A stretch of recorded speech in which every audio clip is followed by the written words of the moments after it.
자, 오늘 말씀의 제목은 귀를 기울이면 이런 제목으로 말씀을 선포하도록 하겠습니다. 요즘 TV를 보면 관계를 다루고 있는 프로그램들이 정말로 많습니다. 자녀와 부모의 관계를 말하는 프로그램도 있고요. 부부 간의 관계를 말하는 프로그램도 있습니다. 제일 인기가 많은 건 연애 프로인 것 같습니다. 저도 그런 프로를 보는데요. 보면서 많은 걸 배웁니다. 보니까 이 관계를 잘 맺고 있는 사람들 특징이 있더라고요. 상대방의 얘기를 잘 들어줍니다. 상대방이 뭘 원하는지, 상대방이 뭘 좋아하는지 거기에 관심이 많습니다. 그리고 대화를 많이 합니다. 상대방과 코드를 맞춰가는 거죠. 그런 과정에서 관계가 좋아집니다. 관계가 회복됩니다. 관계가 좋아지려면 우선은 많이 들어야 하는 것 같습니다. 그래서 정말로 상대방이 원하는 게 뭔지 파악을 해야 하는 것 같습니다. 그러다 보면 점점 대화의 수준이 깊어집니다. 그 어바웃 타임이라는 영화를 보면 그 주인공인 팀이 그 집에 혼자 있는 메리한테 프로포즈를 합니다. 누워있는 메리한테 조용하게 프로포즈를 하죠. 나랑 결혼해 줄래? Will you marry me? 어떻게 보면 참 매력 없는 프로포즈입니다. 거창하지 않습니다. 참 소박합니다. 그런데 메리가 얘기를 합니다. Yes. 그리고 이렇게 얘기를 합니다. 물어봐줘서 고마워. 사람들 잔뜩 불러서 시끌벅적하게 요란 떨지 않아줘서 고맙고. 오히려 메리는 사람들 앞에서 거창하게 프로포즈하는 게 싫었던 거죠. 둘만의 장소에서 마음을 담아서 하는 프로포즈를 원했던 겁니다. 성경은 예수 그리스도를 믿는 모든 성도들을 신부라고 말합니다. 그런데 이 관계는 일반적인 관계하고 다릅니다. 이 관계는 절대로 끼어지지 않습니다. 예수님께서 십자가로 약속하셨습니다. 자, 하지만 중요한 건 믿음 그 다음입니다. 어떻게 하면 이 관계가 더 좋아질 수 있을까요? 바로 그게 신앙이 자라는 거죠. 어떻게 우리의 신앙이 자랄 수 있을까요? 성도라면 누구나 다 신앙이 자라길 원할 겁니다. 어떻게 할까요? 귀를 기울이는 겁니다. 10절을 봅시다. 너희 소돔의 관원들아 여호와의 말씀을 들을지어다. 너희 고모라의 백성아 우리 하나님의 법에 귀를 기울일지어다. 자, 이사야 선지자가 구약의 이스라엘을 소돔의 관원이라고 부릅니다. 고모라의 백성이라고 부릅니다. 지금 이스라엘의 행동은 그 악한 소돔하고 다르지 않다는 겁니다. 이웃을 착취했던 고모라하고 다를 바 없다는 겁니다. 하지만 하나님은 그 관계를 포기하지 않습니다. 관계를 회복하기 원하십니다. 그 열쇠가 뭘까요? 바로 들으라는 겁니다. 소돔처럼 살지 않으려면 제발 좀 들으라는 겁니다. 하나님의 법이 뭔지 귀를 기울이라는 겁니다. 우리의 신앙이 회복되기 위해서는 어떻게 해야 할까요? 우선은 들어야 합니다. 우선은 하나님이 정말로 원하시는 게 뭘까 들어야 합니다. 그 다음에 그 뜻대로 행동하는 겁니다. 바로 그게 신앙이 자라는 겁니다. 자, 오늘 말씀을 통해서 하나님께서 원하시는 신앙생활이 어떤 것인지 듣는 은혜가 있기를 원합니다. 그래서 듣고 행해서 여러분의 신앙이 한 뼘 더 자라기를 소망합니다. 자, 오늘 말씀을 통해서 하나님께서 원하시는 게 뭔지 정리해 보겠습니다. 단순하게 두 가지로 정리해 보겠습니다. 싫어하시는 게 있고 기뻐하시는 게 있습니다. 싫어하시는 것은 안 하면 됩니다. 기뻐하시는 것은 하면 됩니다. 그러면 자연스럽게 신앙이 자라게 됩니다. 자연스럽게 하나님과의 관계가 더 좋아지게 됩니다. 시끌벅적하게 신앙이 자라는 게 아닙니다. 신앙은 하나님 말씀에 귀를 기울이는 소박한 행동에서 자라는 겁니다. 자, 우선 싫어하시는 것을 말씀드립니다. 오늘 본문을 보면 충격적인 말씀을 하시죠. 하나님이 좋아하시는 줄 알았는데 싫어한다고 말씀하시는 것들이 쭉 나옵니다. 양의 피로 드리는 제사를 기뻐하지 않는다고 하십니다. 헛된 제물을 견딜 수 없다고 말합니다. 절기를 싫어한다고 말씀하십니다. 요즘은 신약시대 교회의 관점에서 보면 어떨까요? 주일에 드리는 예배를 기뻐하지 않는다고 하신 겁니다. 헌금을 견딜 수가 없다고 말씀하신 겁니다. 성탄절이나 추수감사절도 싫다고 말씀하신 겁니다. 우리가 신앙생활 하는데 꼭 필요한 것들 아닙니까? 주일에 나와서 예배를 드리고 헌금을 드리고 부활절이나 성탄절을 지키는 거죠. 기본 중에 기본 아닙니까? 그런데 이런 것들을 싫어한다 말씀하신 겁니다. 주일에 예배드리지 말라는 말입니까? 헌금을 하지 말라는 말입니까? 성탄절 같은 절기도 필요 없다는 말입니까? 아닙니다. 그런 뜻은 아닙니다. 구약시대에 제사와 제물과 절기를 주신 것은 하나님이십니다. 하나님께서 주신 건데 그런 거 싫어한다 이렇게 말씀하시지는 않겠죠. 자, 그러면 도대체 뭘 싫어하시는 걸까요? 표현을 잘 보십시오. 그냥 제물이라고 말씀하지 않습니다. 너희의 제물이라고 말씀하시죠. 그냥 절기라고 말씀하지 않습니다. 너희가 정한 절기라고 말씀하십니다. 무슨 뜻입니까? 하나님께서 원하시는 게 아니었던 겁니다. 하나님께서 원하시는 제물이 아니었던 겁니다. 하나님께서 원하시는 절기가 아니었던 겁니다. 그냥 자기들의 제물이었던 거죠. 그냥 자기들의 절기였던 거죠. 하나님의 마음과는 아무 관계가 없는 그런 제물이었던 겁니다. 하나님의 뜻과는 아무 관계가 없는 그런 절기였던 겁니다. 하나님께서 뭘 원하시는지 귀를 기울이지 않은 겁니다. 시끌벅적하게 자기들만의 종교 행사를 한 겁니다. 자, 11절과 12절 읽어봅시다. 여호와께서 말씀하시되 너희의 무수한 재물이 내게 무엇이 유익하뇨? 나는 순양의 번제와 살찐 짐승의 기름에 배불렀고 나는 숫송아지나 어린 양이나 순념소의 피를 기뻐하지 아니하노라. 너희가 내 앞에 보이러 오니 이것을 누가 너희에게 요구하였느냐? 내 마당만 밟을 뿐이니라. 12절을 보면 마당만 밟는다는 이런 표현을 하고 있죠. 보통 어르신들이 기도할 때 이런 표현 잘 쓰지 않습니까? 교회당 마당만 밟고 가는 자들이 되지 않게 하옵소서. 자, 조금 표현이 밋밋합니다. 그냥 의미 없이 왔다 갔다 하는 뉘앙스죠.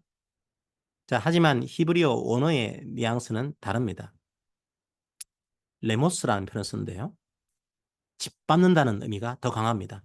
파괴 이미지가 내포되어 있습니다. 그런 예배, 그런 제물, 그런 절기는 의미가 없는 정도가 아닙니다. 하나님의 뜻을 따르지 않는 예배는 주의 교회를 짓밟습니다. 교회를 무너지게 합니다. 파괴합니다. 구약의 이스라엘이 왜 성전에 간 겁니까? 신약시대의 교회는 왜 교회당에 가는 겁니까? 하나님의 얼굴을 보기 위해서입니다. 하나님을 만나기 위해서입니다. 하나님의 뜻이 무엇인지 듣기 위해서입니다. 그런데 이스라엘은 어떻게 했습니까? 하나님이 원하시는 게 뭔지 관심이 없었습니다. 지금도 팔레스타인 땅에서 벌어지는 폭력과 전쟁을 보십시오. 모두가 다 신의 이름으로 전쟁을 하고 있습니다. 그래서 성전, 거룩한 전쟁이라고 하죠. 그렇습니까? 아니요. 그냥 너희들의 전쟁입니다. 너희들의 탐욕입니다. 오히려 그 행동은 그 땅을 짓밟고 파괴합니다. 구약시대 이스라엘도 마찬가지였습니다. 왜 예루살렘 성전에 간 겁니까? 그냥 자기들을 위해서 간 겁니다. 하나님의 뜻은 관심도 없습니다. 그냥 몸만 간 겁니다. 마음이 가지 않은 겁니다. 오늘날도 마찬가지입니다. 주일 예배, 새벽 기도회, 수요 기도회, 철야 기도회, 우리나라 교회들은 참 모임들이 많습니다. 네, 성도들이 모여서 하나님 말씀을 듣고 교제하는 거 너무 좋은 겁니다. 그런 시간들은 다 아름답고 귀한 시간들입니다. 이웃과 교회를 위해서 드리는 헌금도 참 귀하죠.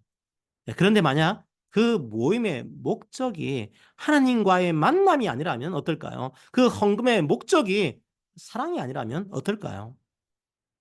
그건 그냥 종교 활동일 뿐입니다. 모든 다른 종교에서도 그런 종교 활동은 다 합니다. 오히려 이슬람은 훨씬 더 열심히 하죠. 무슬림들은 매일 5번 기도합니다. 라마단 기간 중에는 금식도 합니다. 엄청난 종교적인 활동을 합니다. 그런 활동들은 기독교 교회만의 특이한 활동들이 아닙니다. 이단들은 더 잘 모입니다. 더 열심히 활동합니다. 자, 그럼 왜 사람들은 그런 종교 활동을 할까요? 여러 가지 이유가 있을 겁니다. 자기를 과시하기 위해서 하는 경우도 많을 겁니다. 나 이렇게 열심히 교회 나오는 사람이야. 나 이렇게 기도 많이 하는 사람이야. 다른 사람에게 과시하려고 하는 경우도 있을 겁니다. 아니면 거래를 하기 위한 목적도 있을 겁니다. 누구하고요? 하나님하고요. 하나님, 나 이렇게 바쁜데 시간을 내서 주일에 왔어요. 하나님, 나 돈도 별로 없는데 헌금 냈어요. 그러니까 하나님, 이거 갚아주셔야 돼요. 하나님 저한테 빚지신 거예요. 하나님께서 갑자기 빚쟁이가 돼버립니다.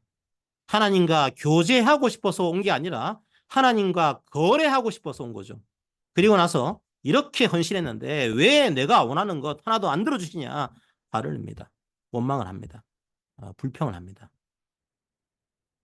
신약 시대를 살아가는 성도들은 예수님께서 십자가를 통해서 죽음에서 생명으로 옮겨주신 자들입니다.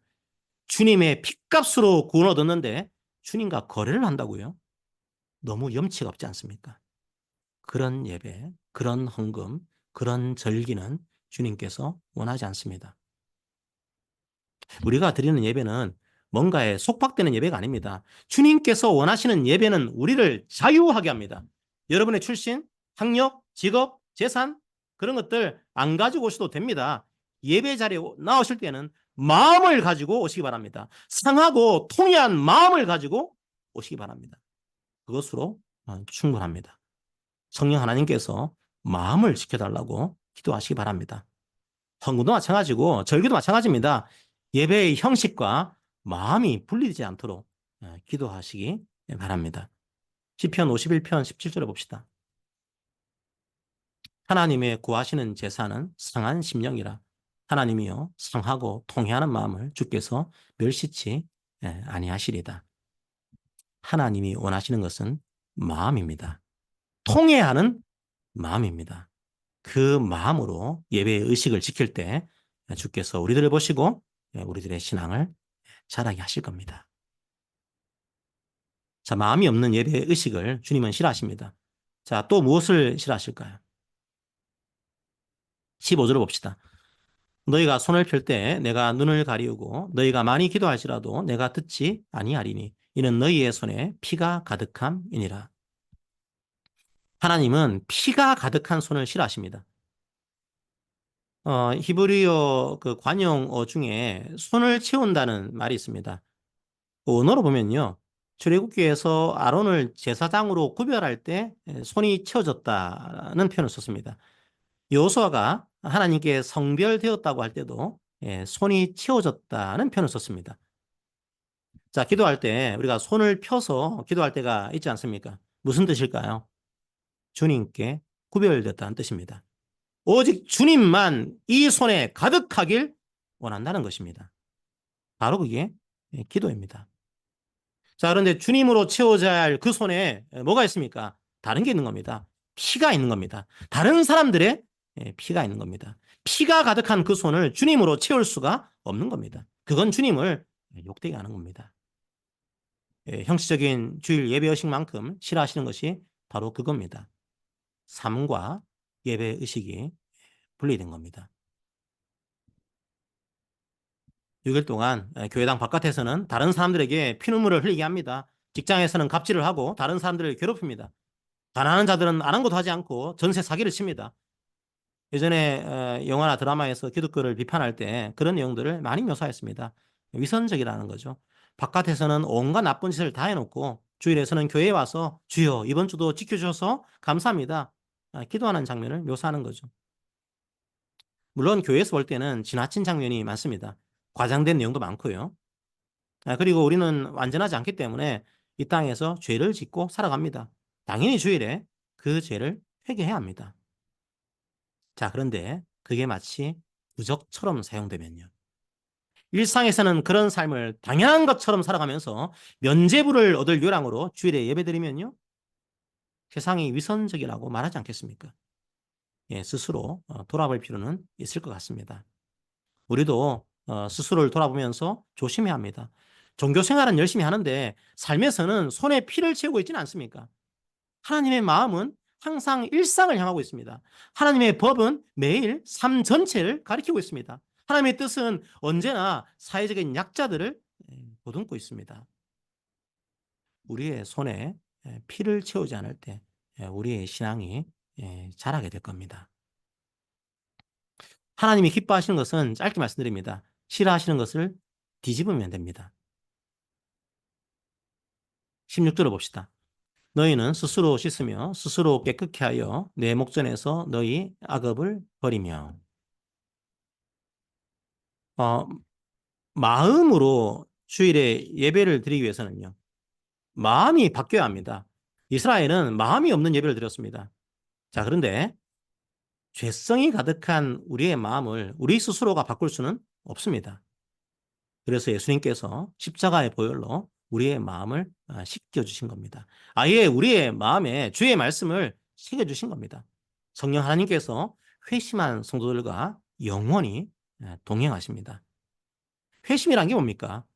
마음이 돌이킨 겁니다. 죄와 사망의 길로 걸어가던 마음을 의와 생명의 길로 돌이킨 겁니다. 그래서 이제 삶의 방향이 달라진 겁니다. 주님의 은혜입니다. 그 사실을 매주일마다 예배의 자리에서 확인하는 겁니다.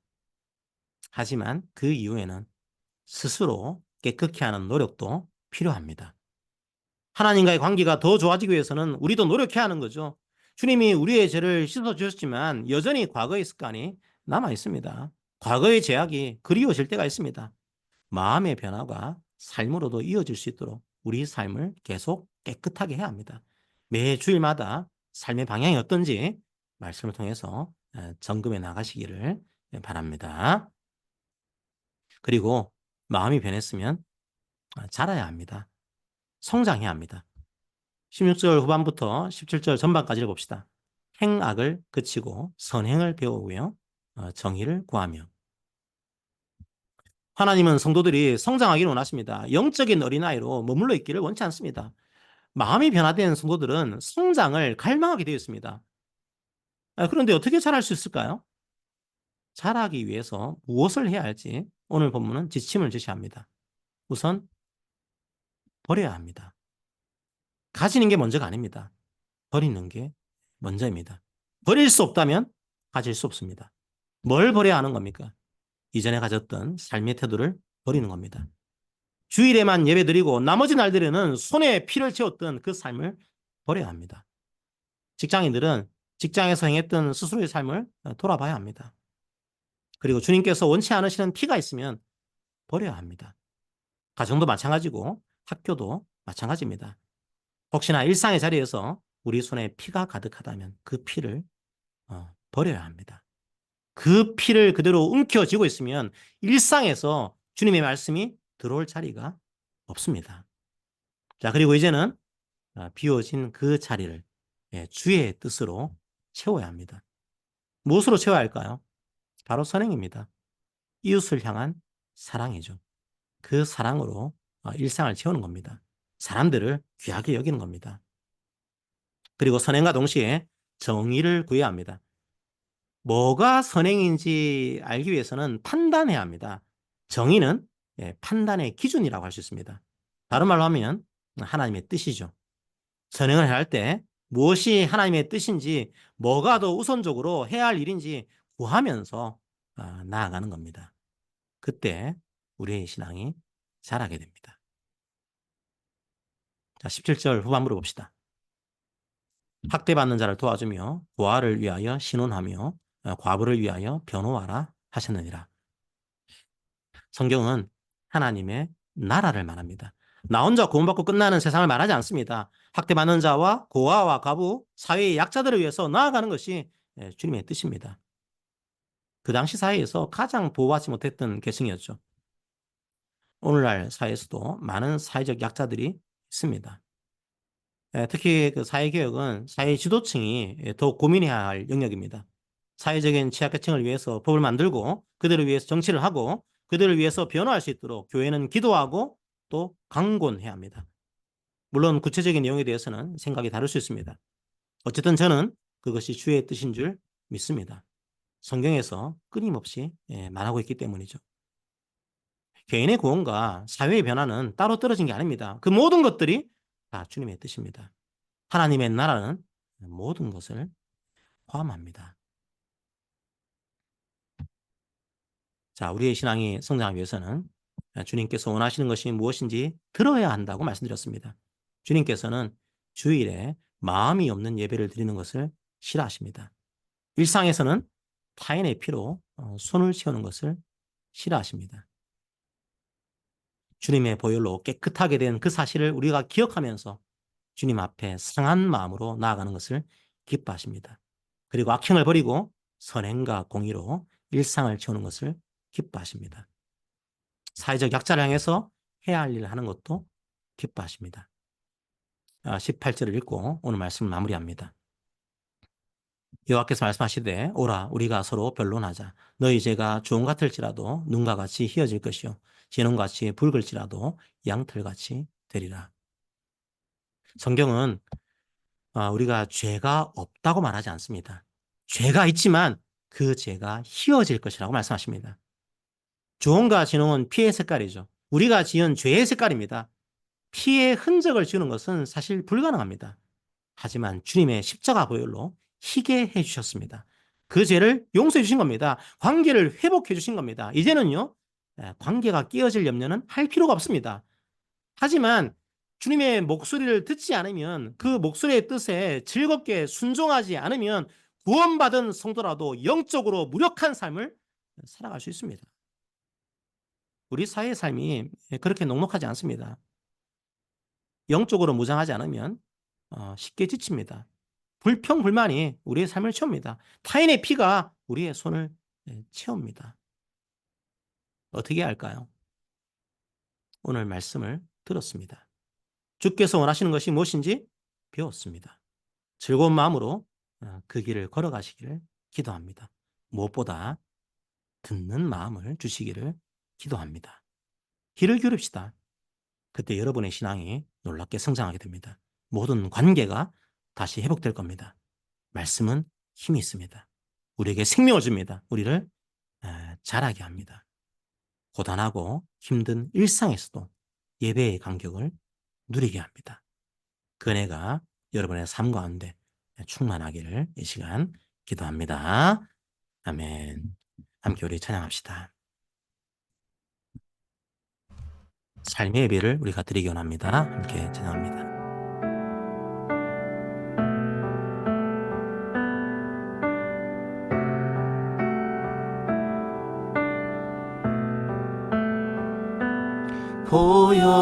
보여지는 예배 아니 마음으로 드리는 예배 노래하는 찬양보다 삶으로 고백되는 예배 나를 위한 예배 아니 주님 뜻을 향한 예배 내 마음과 정성 다하여서 주 앞에 드려지는 예배 주 앞에 엎드려 경배합니다.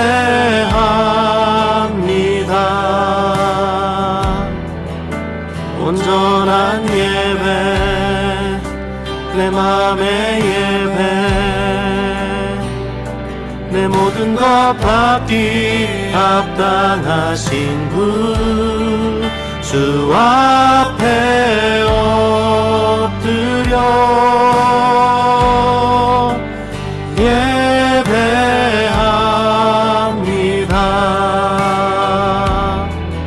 나의 모든 삶 나의 모든 뜻 말씀 앞에 순종하는 삶의 예배 드리기 원하네.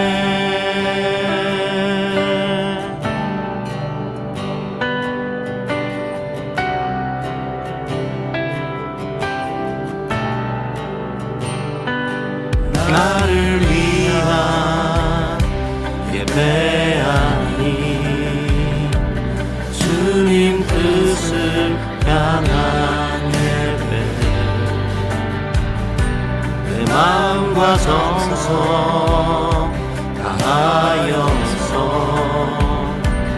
주 앞에 드려지는 예배,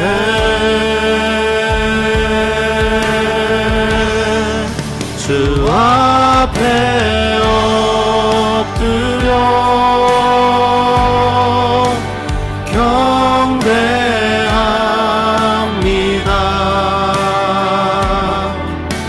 온전한 예배, 내 맘의 예배, 내 모든 것 받기 합당하신 분, 주 앞에 엎드려 예배합니다.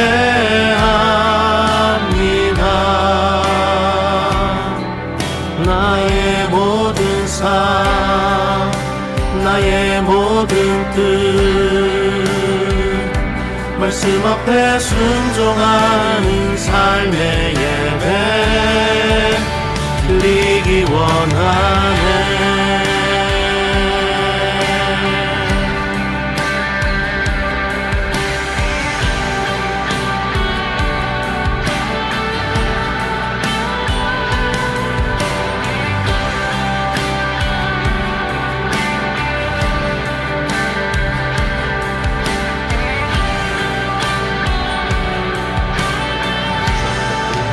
주 앞에 엎드려 주 앞에 엎드려 경배합니다.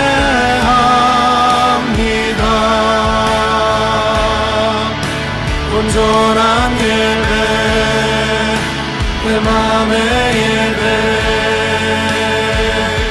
모든 것 받기 합당하신 분, 주 앞에 엎드려 예배합니다.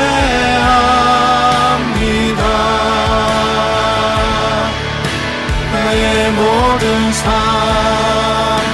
나의 모든 뜻, 말씀 앞에 순종하는 삶의 예배 드리기 원하네.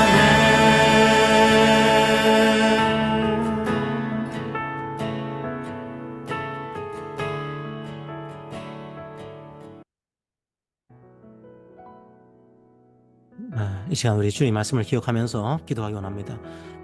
주님, 구약시대 이스라엘을 주님께서 인도하셨습니다. 하지만 이스라엘은 그 은혜를 기억하지 못했습니다. 하나님 말씀에 귀를 기울이지 않았습니다. 오늘날의 영적 이스라엘은 바로 교회입니다. 오직 주의 십자가 은혜로 구원받았음을 고백합니다. 이 사랑의 관계를 끊을 수 있는 것은 아무것도 없습니다. 하지만 이제 이 관계가 더욱 깊어지기 원합니다. 더욱 주의 말씀에 귀를 기울이기 원합니다. 주일날 마음이 없는 예배를 드리지 않기 원합니다. 일상에서는 우리의 손이 피로 채워지지 않기를 원합니다.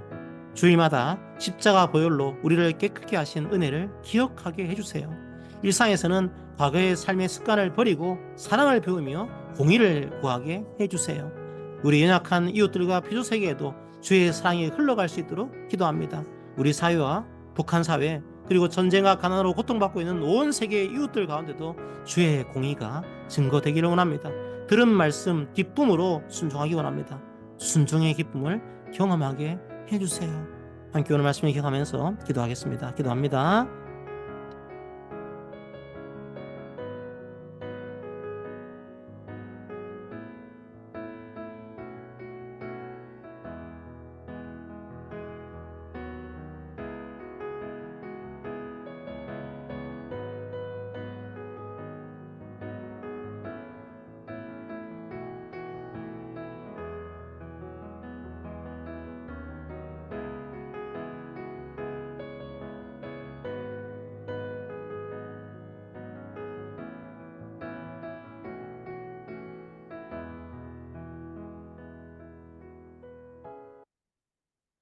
사랑의 하나님 아버지, 참 감사합니다.